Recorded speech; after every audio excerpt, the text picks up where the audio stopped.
جو لوگ حافظ نہیں ہیں وہ مصحف قرآن ہاتھ میں پکڑ کے قیام اللیل کروائیں، اس میں کوئی حرج نہیں ہے، آپ کروا سکتے ہیں، صحابہ اور تابعین کا عمل ہے۔ اس کے اوپر میرا آلریڈی ایک کلپ بھی ریکارڈڈ موجود ہے، صحیح بخاری میں انٹرنیشنل نمبر کے مطابق 692 نمبر حدیث کی ہیڈنگ میں امام بخاری نے تعلیقاً یہ نقل کیا ہے کہ سیدہ عائشہ کا غلام تھا زکوان، جو ان کو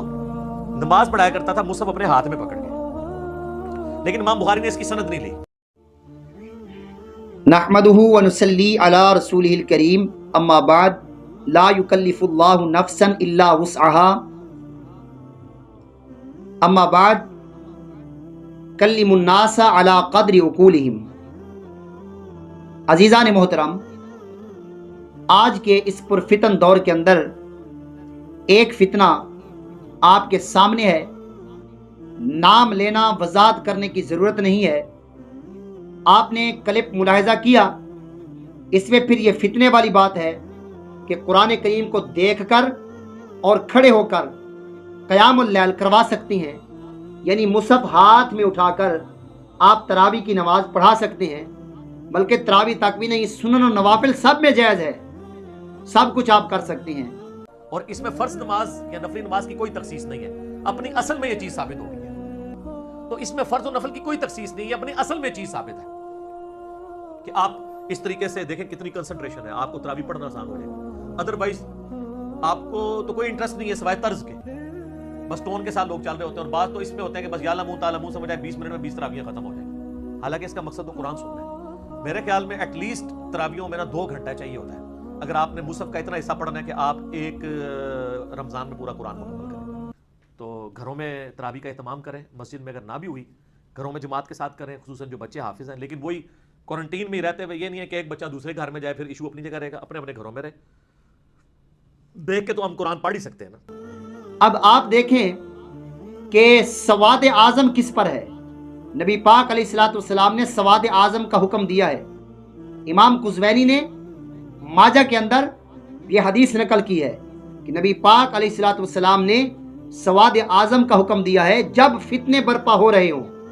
نئے نئے فتنے آ رہے ہوں، تو آپ نے اس جماعت کی طرف جانا ہے جو بہت بڑی ہو، جس کا دین اسلام میں قد کاٹ ہو،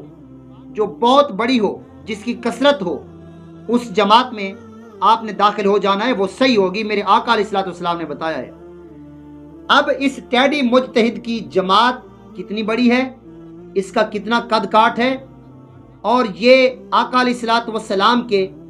اشارہ کردہ فتنوں میں سے فتنہ نہیں ہے تو اور کیا ہے؟ کسی جگہ پر یہ کہہ رہا ہے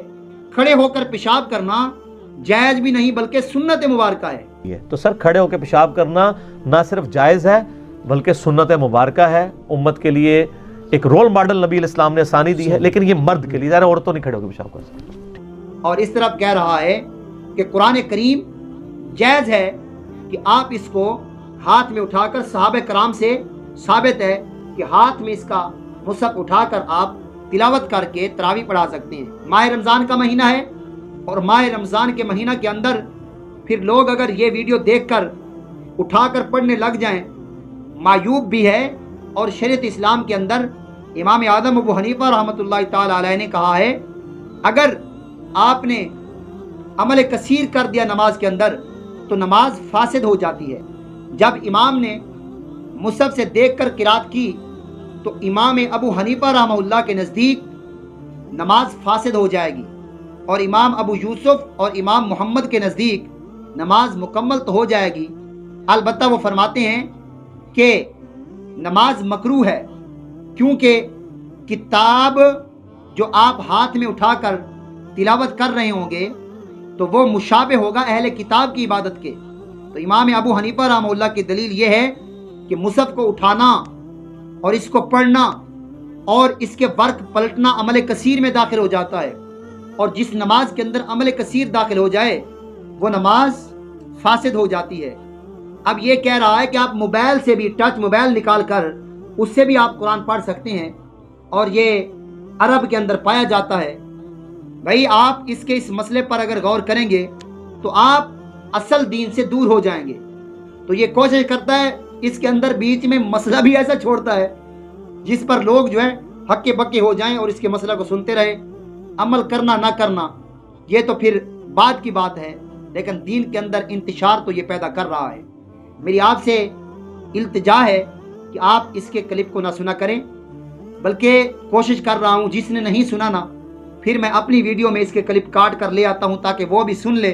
اور اس کی حقانیت سے آشنا ہو جائے۔ یہ وہ شخص ہے جس کو قرآن کی تفسیر بیان کرنے میں نہ جانے کتنی اغلاط پیش آتی ہیں، اور ایک جگہ پر تو یہ کہہ رہا ہے کہ ران کو عربی میں پٹ کہتے ہیں، پٹ۔ اب آپ بتائیں کہ پے کا لفظ عربی میں کس جگہ پر آیا ہے؟ قرآن تو کہاں رہ گیا، صرف عربی کی فصاحت آپ اٹھائیں، اس کی جو ہے عربی کی لغت اٹھائیں، کہیں پر تو مجھے پٹ کا ذکر دکھا دیں کہ ران کو عربی میں پٹ کہتے ہیں، پے اور ٹے۔ یہ تو ہے اس کی عقل فہمی، یہ بونگیاں مارتا ہے، عوام کو گمراہ کرتا ہے۔ برائے کرم ہاتھ میں مصحف اٹھا کر، کوئی دلیل نہیں ہے، شارع علیہ السلام یعنی نبی پاک علیہ السلام نے کسی جگہ پر بھی یہ حکم نہیں دیا ہے کہ ہاتھ اٹھا کر قرآن پڑھیں اور ہاتھ میں قرآن اٹھا کر آپ تراویح پڑھائیں یا نماز فرض پڑھائیں۔ آقا علیہ السلام نے کس جگہ پر مصحف اٹھا کر قرآن پڑھا ہے؟ اگر تو اہل حدیث ہے، حدیث پر عمل کرتا ہے اور شارع اسلام کی زندگی کے اندر آقا علیہ السلام نے کسی جگہ پر بھی ہاتھ میں مصحف اٹھا کر قرآن نہیں پڑھا، اس کی دلیل ہے آپ امی لقب والے ہیں، اور امی کا معنی ہوتا ہے بے پڑھا ہوا، یعنی دنیا میں آقا علیہ السلام نے مصحف سے دیکھ کر کسی سے بھی نہیں پڑھے۔ آقا علیہ السلام کو اللہ تبارک و تعالی نے پڑھا کر بھیجا ہے، آپ امی لقب والے ہیں، تو اس سے یہ ثابت ہوتا ہے کہ نبی پاک علیہ السلام ہاتھ میں مصحف اٹھا کر کبھی بھی نماز نہیں پڑھائی۔ آقا نے جو نماز نہیں پڑھائی، فقہا تابعین ان کے آثار آقا علیہ السلام کی نماز پڑھنے کے تحت ہیں، اس لیے انہوں نے جب کوئی فقہ استنباط ہوتی ہے تو ان حدیثوں کو سامنے لاتی ہے جو حدیثیں ضعیف ہو چکی ہیں، دین میں جن کی اصل باقی نہیں بچی، تو اس لیے جو اصل ہیں ان کو فقہ بیان کرتی ہے۔ اس لیے تو یہ بابوں سے جان چھڑوا رہا ہے۔ اگر بابوں کی